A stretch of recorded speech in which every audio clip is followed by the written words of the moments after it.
இன்னைக்கு நாம பேச போற விஷயம் கொஞ்சம் சீரியஸானது. ஆனா கட்டாயம் எல்லாரும் தெரிஞ்சுக்க வேண்டிய முக்கியமான விஷயம். அமெரிக்காவோட பொருளாதாரம் இப்போ ஒரு பெரிய சரிவை நோக்கி போய்கிட்டு இருக்குன்னு நிறைய பொருளாதார வல்லுநர்கள் எச்சரிக்கை கொடுத்திருக்காங்க. முக்கியமா ட்ரம்ப் நிர்வாகத்துக்கும் அமெரிக்காவோட மத்திய வங்கியான பெடரல் ரிசர்வ் தலைவருக்கும் இடையில பெரிய ஒரு போரே இப்ப நடந்துகிட்டு இருக்கு. 2008க்கு பிறகு 2008 பொருளாதார நெருக்கடியானது ஏற்பட்டதுக்கு பிறகு பெடரல் ரிசர்வ் ஆனது சுதந்திரமா செயற்பட முடியாது என்பது இப்ப அனைவருக்குமே தெரிஞ்ச விஷயம். ஆனா இப்ப நடக்க போற சில மாற்றங்கள் உலகத்துக்கே பெரிய ஒரு பாதிப்பை உண்டாக போகுது. இது ஏன் எல்லாருமே என்கேம்னு சொல்றாங்க? இதுக்கான காரணம் என்ன? இதை பற்றி தான் இந்த வீடியோவில் நாங்கள் விளக்கமாக பார்க்க போறோம். வீடியோக்குள்ள போறதுக்கு முன்னே நம்ம சேனலை சப்ஸ்கிரைப் பண்ணி பக்கத்துக்கு பெல் ஐக்கானை கிளிக் பண்ணி வைங்க. அப்பதான் நான் போடக்கூடிய வீடியோஸை நீங்க உடனுக்குடன் பார்க்க முடியும். வாங்க இப்ப வீடியோக்குள்ள போலாம். முதல்ல நாம ஒரு அடிப்படையான விஷயத்தை புரிஞ்சுக்கணும். இந்த பெடரல் ரிசர்வ் என்பது ஒரு நார்மலான பேங்க்னு நீங்க நினைப்பீங்க. ஆனா அது உண்மை இல்லை. இது அமெரிக்காவோட பொருளாதாரத்தினுடைய இன்ஜின். இவங்களுக்கு சட்டப்படி 2 முக்கியமான வேலைகள் இருக்கு. ஒன்று, மேக்சிமம் எம்ப்ளாய்மெண்ட், அதாவது நாட்டில் இருக்கிற எல்லாருக்கும் வேலை கிடைக்கிற ஒரு சூழ்நிலையை உருவாக்கணும். வேலை இல்லா திண்டாட்டமானது அதிகமாக போனால் இந்த பெடரல் ரிசர்வ் மேலதான் எல்லாருமே கேள்வி எழுப்ப ஆரம்பிப்பாங்க. இரண்டாவது, பிரைஸ் ஸ்டெபிலிட்டி, அதாவது விலைவாசி கட்டுப்பாடு. நீங்க வாங்குற பால்ல இருந்து பெட்ரோல் வரைக்கும் விலை தாறுமாறா ஏறாம பார்த்துக்கிறது தான் இவங்களோட இரண்டாவது வேலை. இதைத்தான் பணவீக்கம், அதாவது இன்ஃப்ளேஷன் என்று சொல்வாங்க. இந்த பணவீக்கத்தை டேபிளாக 2% வைத்திருக்கணும் என்பதுதான் இவர்களோட மெயினான டார்கெட்டா இருக்கு. சரி, இப்ப இங்க இருக்கிற பிரச்சனை என்ன என்று பார்த்தோம்டா, இந்த 2 வேலையும் ஒரே நேரத்துல செய்யறது தான் இங்க இருக்கிற பிரச்சனையா இருக்கு.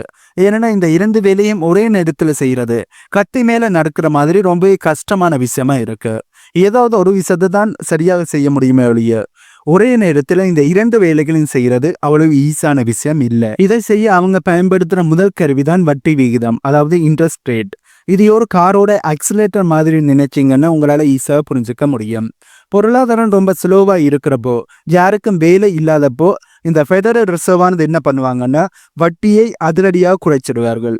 வட்டி குறைஞ்சா என்னாகும்? நீங்க கார் லோன், கேம் லோன் வந்து ஈஸியாக எடுப்பீங்க.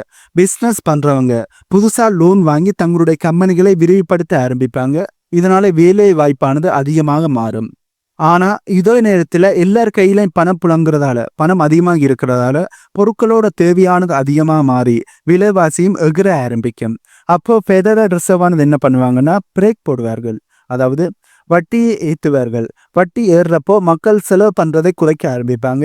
இதனால விலைவாசியும் கட்டப்படும். இப்போ அமெரிக்காவோட ஃபெடரல் ரிசர்வ் ஆனது வட்டியை ஏற்றி வச்சிருக்கிறது தான் டம்பவுகளுக்கு பிரச்சனையா இருக்கு. ஏனென்றா வட்டி அதிகமா இருந்தா டம்பவுகள் சொல்ற மாதிரி அமெரிக்கா மீண்டு வருகிறது என்ற கதை ஒக்கர்ட் ஆகாது என்பது டம்பவுகளோட நினைப்பாக இருக்கிறபடியா தான் டம்பவுகளுக்கும் ஃபெடரல் ரிசர்வுக்கும் இடையில இப்ப மிகப்பெரிய ஒரு பிரச்சனை ஆரம்பமாகி இருக்கு. ஃபெடரல் ரிசர்வ் ஆனது இந்த வேலைகளை செய்யறதுக்காண்டி இரண்டாவதா பயன்படுத்துற ஒரு வழிதான் ரொம்ப ஆபத்தான வழி. அதுதான் பணத்தை அச்சரிக்கிறது. இதனை டெத் மோனிட்டேஷன் சொல்வாங்க. அதாவது டெக்னிக்கலா சொல்லணும்னா டெத் மோனிட்டேஷன் சொல்வாங்க.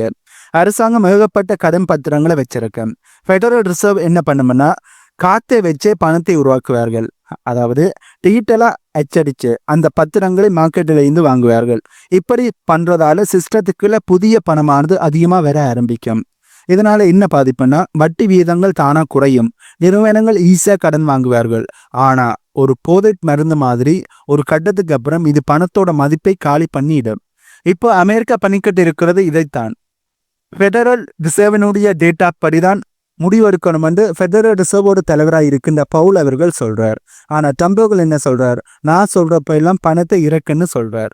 இதுதான் இப்ப பெரிய ஒரு சிக்கலா மாறி இருக்கு. இப்ப நாங்க பார்க்க போற விஷயம் தான் இந்த பிரச்சனையை சூடு பிடிக்க வச்சிருக்கு. அமெரிக்காவோட நீதித்துறை தரப்புல இந்த திடீரென ஃபெடரல் ரிசர்வோட தலைவருக்கு சமன் அனுப்புறாங்க. முதல்ல நாங்கள் இந்த ஃபெடரல் ரிசர்வோட தலைவர் தான் பவுல் என்றதை நீங்கள் ஞாபகம் வச்சுருங்க. ஏன்னா இனி நான் பவுல் என்று சொல்லும்போது நீங்கள் குழம்பக்கூடாதுன்றதுக்காண்டு தான் ஃபெடரல் ரிசர்வனுடைய தலைவராக பவுல் அவர்கள் இருக்கிறார் என்பதை முன்கூட்டியே உங்களுக்கு சொல்கிறேன். ஓகே, இப்போ நாங்கள் வீடியோ கண்டினியூ பண்ணலாம்.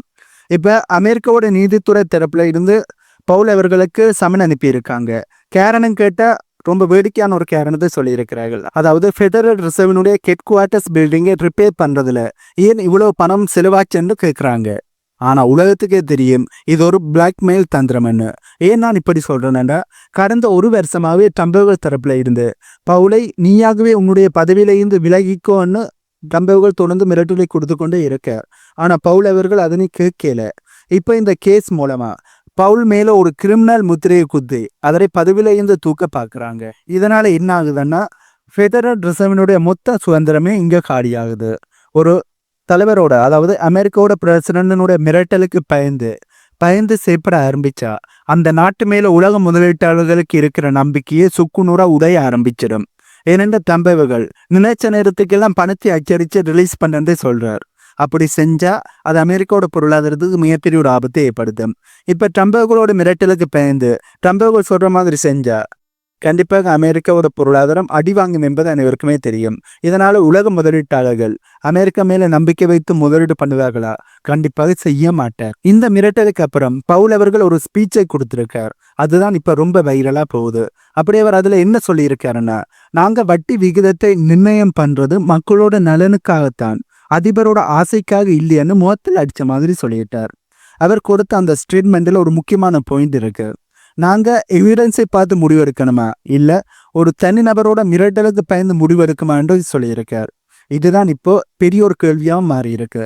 அமெரிக்கா மாதிரி ஒரு ஜனநாயக நாட்டுல ஒரு தனிநபர் பொருளாதாரத்தையே தன் கட்டுப்பாட்டுக்கு கொண்டு வர நினைக்கிறது சர்வதிகாரத்தோட ஆரம்பம்னு பல வல்லுநர்கள் பயப்பட ஆரம்பிச்சிருக்காங்க.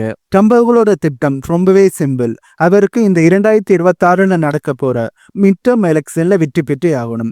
அவர் வெற்றி பெறணும் என்றால் பொருளாதாரத்தை சூப்பர் என்று காட்டினா மட்டும்தான் அமெரிக்காவில் இருக்கிற மக்கள் ட்ரம்புக்கு ஆதரவாக வாக்குகளை செலுத்துவார்கள். அப்படி பொருளாதாரத்தை சூப்பராக காட்டணும் என்றால் வட்டியை அதிரடியாக குறைக்கணும். வட்டி குறைஞ்சா என்ன ஆகும்? மக்கள் கையில காசு அதிகமாக புழங்க ஆரம்பிக்கும். ஸ்டாக் மார்க்கெட் அனைத்துமே ஏற ஆரம்பிக்கும். மக்கள் ட்ரம்புக்கு ஆதரவாக வாக்குகளை செலுத்துவார்கள். ஆனா பவுல் அவர்கள் என்ன நினைக்கிறாருன்னா, இப்படி வட்டியை குறைச்சா பணவீக்கம் கடுங்காம போக ஆரம்பிக்கும். அதாவது கட்டுக்கடங்காம போயிடும். அப்புறம் அமெரிக்காவை பிச்சை எடுக்கிற நிலைமைக்கு வந்துடும் என்று பவுல் அவர்கள் பயப்படுறார். இதுல யாரு சொல்றது சரி? ட்ரம்பவர்கள் சொல்ற மாதிரி உடனடி லாபமா, இல்ல பவுல் அவர்கள் சொல்ற மாதிரி நீண்ட கால பாதுகாப்பா? இந்த ஈகோ சண்டையால முதலீட்டாளர்கள் ரொம்பவே பயந்துட்டாங்க. இதனால இப்ப தங்கத்தினுடைய விலை யாருமே எதிர்பார்க்காத அளவுக்கு எகிரி கட்டி நிக்குது. ஒரு அவுன்ஸ் தங்கத்தோட விலை 4600 அமெரிக்க டாலர்ஸை தாண்டிடுச்சு. சீக்கிரமே $5000 தொடுமென்று சொல்றாங்க. இன்னொரு பக்கம் அமெரிக்காவோட டாலரினுடைய மதிப்பு மற்ற நாட்டு கரன்சிகளோட ஒப்பிடும்போது விழுந்துக்கிட்டே இருக்கு. முதலீட்டாளர்கள் இப்ப ஒரு பாதுகாப்பான இடத்தை தேடி ஓட ஆரம்பிக்கிறாங்க. இதனால அமெரிக்காவில் முதலீடு செய்கிற நபர்கள் தங்களோட முதலீட்டை திரும்ப எடுத்துட்டு தங்கம் மற்ற விலை மதிப்பு இருக்கிற பொருட்கள் மீது, தங்கம் வெள்ளி போன்ற பொருட்கள் மீது தங்களுடைய முதலீட்டை பண்ண ஆரம்பிக்கிறாங்க. இது அமெரிக்காவுக்கு மிகப்பெரிய ஒரு பின்னடைவை ஏற்படுத்தி கொண்டு இருக்கு. இப்ப நாம பார்க்க போறதுதான் ட்ரம்பவர்களோட ஒரு மரண கேம். அமெரிக்காவில் இன்னைக்கு நிலைமையை எடுத்து பார்த்தா ரொம்ப மோசமா இருக்கு. கிரெடிட் கார்டினுடைய வட்டி சில இடங்கள்ல 28% 30% வரைக்கும் இருக்கு. சாதாரண மக்கள் இதை கட்ட முடியாம திணறி கொண்டிருக்காங்க என்பதுதான் உண்மை. இதை பார்த்த ட்ரம்பவர்கள் என்ன சொல்றாருன்னா, ஜனவரி மாசத்துக்குள்ள எல்லா கிரெடிட் கார்டு நிறுவனங்களும் அவங்க வட்டி விகிதத்தை 10% கொண்டு வரணும். அப்படி வரலன்னா நீங்க சட்டத்தை மீறதா அர்த்தம், கடுமையான நடவடிக்கை எடுக்கப்படும்னு ஒரு குண்டை தூக்கி போட்டிருக்கார். இதை மேலோட்டமா பார்த்தா, அடரா நம்ம ட்ரம்ப் நடுத்தர மக்களுக்கு எவ்வளவு பெரிய ஒரு உதவி பண்ணியிருக்காருன்னு உங்களுக்கு தோணலாம். ஆனா உண்மை என்னண்டா, இதனை பொருளாதார ரீதியா நாங்க பார்த்தோம்னா இது மிகப்பெரிய ஒரு ஆபத்து. இப்படி ட்ரம்பவர்கள் அறிவிச்ச உடனே அமெரிக்கன் எக்ஸ்பிரஸ் போன்ற பெரிய கிரெடிட் கார்டு நிறுவனங்களோட பங்குகள் 4% வரைக்குமே ஒரே நாளிலேயே விழுந்துருச்சு. ஏனென்றால் பேங்குகள் இந்த வட்டி மூலமா தான் அவங்களோட ரிஸ்கை மேனேஜ் பண்றாங்க. உதாரணத்துக்கு சொல்லணும்னால், ஒருத்தருக்கு வேலை சரியில்லை, அவருக்கு கடன் கொடுத்தா திரும்ப வராதுன்னு தெரிஞ்சுமே ஏன் கடன் கொடுக்குறாங்க தெரியுமா? ஏனென்றால் அங்க வட்டி வீதமானது அதிகமாக இருக்கும். இதனால அந்த வட்டி வீதம் இவர்கள் ரிஸ்க் எடுப்பதை இவர்களுக்கு பாதுகாப்பானதாக மாற்றும். இப்ப அந்த வேலை இல்லாத நபர் கடன் கொடுக்காதையும் இந்த வட்டி வீதம் அதிகமாக இருக்கிறபடியால் பேங்க் இதனை மேனேஜ் பண்ண முடியும். இதனால்தான் வேலை சரியில்லாட்டியும் காசை கொடுப்போம், கடனை கொடுப்போம் என்று வங்கிகள் கடனை கொடுக்கிறார்கள். இப்போ வட்டி வெறும் 10% சொன்னா பேங்க் என்ன பண்ணுவாங்க? ரிஸ்க் எடுக்கிறதால எங்களுக்கு எந்த ஒரு லாபமும் இல்லைன்னு சொல்லி லோன் கொடுக்கவே அவர்கள் யோசிக்க ஆரம்பிப்பார்கள். இது மிகப்பெரிய ஒரு ஆபத்துல கொண்டு போய் நிறுத்தமென்று நிறைய வல்லுநர்கள் தங்களுடைய எச்சரிக்கையை கொடுக்க ஆரம்பிச்சிருக்காங்க. இங்கதான் உண்மையான பிரச்சனை ஆரம்பிக்குது. அமெரிக்காவில் இப்போ 1.2 ட்ரில்லியன் அமெரிக்க டாலர்ஸ் கிரெடிட் கடனானது இருக்கு. சராசரியா ஒரு தனிநபர் மேல 7000 கடன் இருக்கு. அதாவது 7000 அமெரிக்க டாலர்ஸ் கடனானது இருக்கு. வட்டி வீதம் 10% இன்னும் நடக்கும் தெரியுமா?